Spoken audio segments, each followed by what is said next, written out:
Salut à tous, on se retrouve aujourd'hui pour une nouvelle vidéo de la préparation de la 4L. Et donc aujourd'hui, on s'attaque au remontage de la partie avant du capot.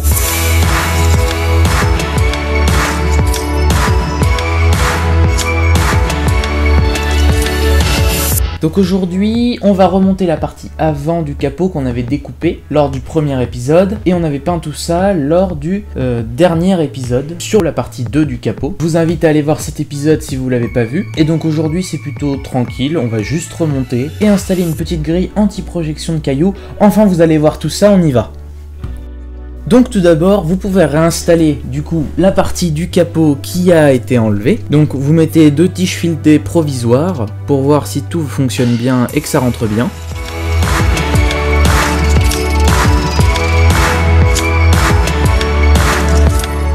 Et une fois que c'est fait, vous allez pouvoir découper des petites tiges filetées à la bonne longueur de la charnière en laissant dépasser des deux côtés pour pouvoir mettre un boulon. Et entre cette charnière justement, pour pas que ça coince et que ça grince, vous allez placer une rondelle de laiton. Donc ensuite, pour fixer les deux supports de la partie avant, on va faire des trous dans l'aile. Là, sur la vidéo, je les ai trop serrés. Vous allez voir plus tard, je les ai réespacés, j'ai refait un trou supplémentaire juste au-dessus. Puis j'ai mis des boulons tout à fait normaux avec une rondelle anti-desserrage et ça fonctionne très très bien.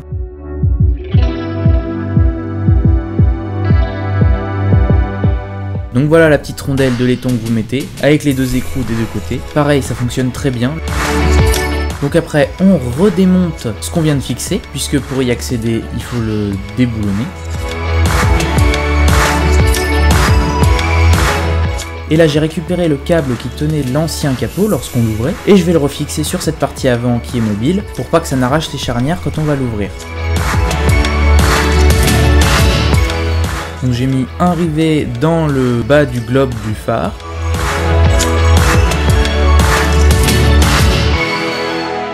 Et un rivet sur l'aile, à un endroit où c'était rigide. Ici c'est très rigide à cet emplacement et il n'y a pas de souci, ça tient tout le poids de la partie avant.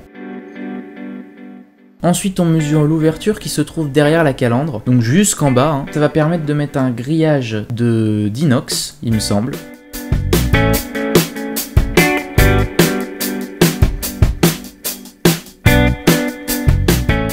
Et ce grillage d'inox, on va le découper aux dimensions de 57 par 34 cm.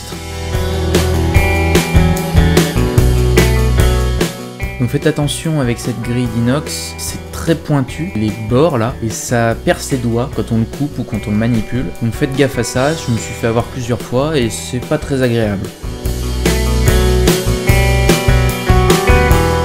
Donc on découpe avec une pince à métaux, spéciale métaux, un ciseau à métaux.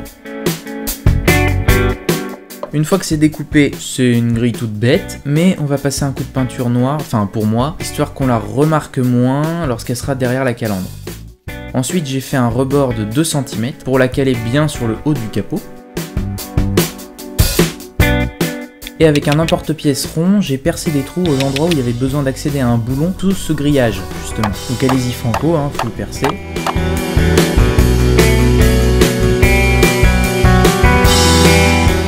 Ensuite on va rifter ce grillage sur le capot, donc j'ai fait des trous dans ce grillage pour pouvoir passer le rivet dedans. Donc on le coince entre deux planches et on perce, ça évite de arracher toute la grille. Ensuite avec un tube conique, donc ici une douille, on élargit un petit peu les trous histoire que la douille de la clé à cliquer passe parfaitement dedans.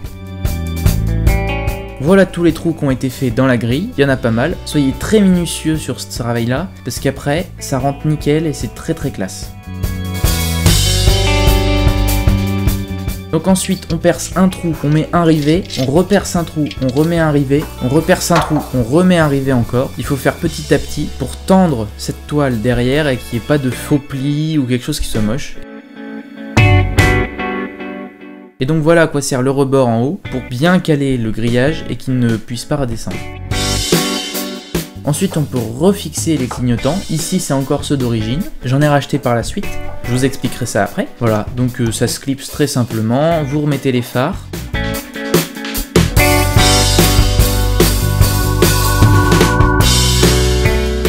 que vous revissez avec des petites vis à carrosserie qui étaient déjà dessus quand on l'a démonté. Donc c'est un peu rouillé, hein, mais c'est caché derrière la calandre, donc c'est pas important. Hein.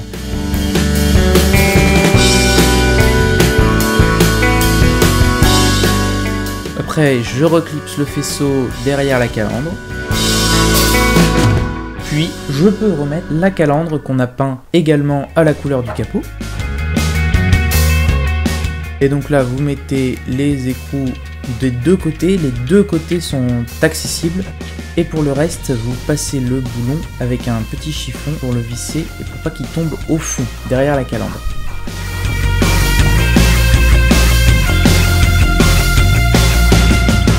Pour le bas, c'est plus facilement accessible avec les doigts parce que j'ai fait des trous en bas du capot, sinon c'est encore très sportif. J'ai mis environ une demi-heure, une heure pour fixer cette calandre, pour trouver comment faire et tout.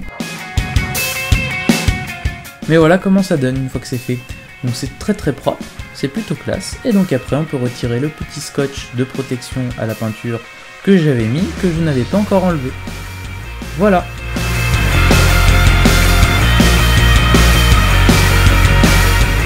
Donc voilà comment ça donne maintenant à l'état où on en est. Pour le prochain épisode, on va voir les attaches capot. Je pense que ça va être un épisode assez court, vraiment rapide, histoire de vous montrer comment on fixe des attaches capot. Je pense que c'est intéressant d'en faire une vidéo à part. En tout cas, moi, ce que je vous ai pas montré là dans la vidéo, c'est que récemment, là, j'ai repassé une journée entière à refaire le faisceau de la voiture sur le capot avant, justement. J'ai changé les clignotants, j'en ai acheté des neufs. J'ai refait tout le système de cosse et de fixation des fils électriques entre eux. J'ai tout ressoudé avec de l'étain. J'ai mis une cosse 10 ou 8 broches, je sais plus, pour fixer tous les phares au cas où s'il y a besoin de démonter cette partie avant totalement, que ça soit facile pour démonter le faisceau électrique et qu'on n'ait pas à couper les fils encore une fois. Donc j'ai fait ça, ça a été vraiment très long, très fastidieux, ça a marché mais ça m'a permis de vérifier tout le système de faisceau de phare et qui remarche nickel, alors qu'avant il y avait des problèmes, ça marchait pas, c'était bizarre. Là maintenant ça remarche parfaitement. Donc moi j'espère que cette vidéo vous a plu, vous aura été utile ou pas du tout, je ne sais pas, à vous de voir. En tout cas, moi je vous dis à très bientôt pour une prochaine vidéo, mais avant ça, avant de partir de la vidéo,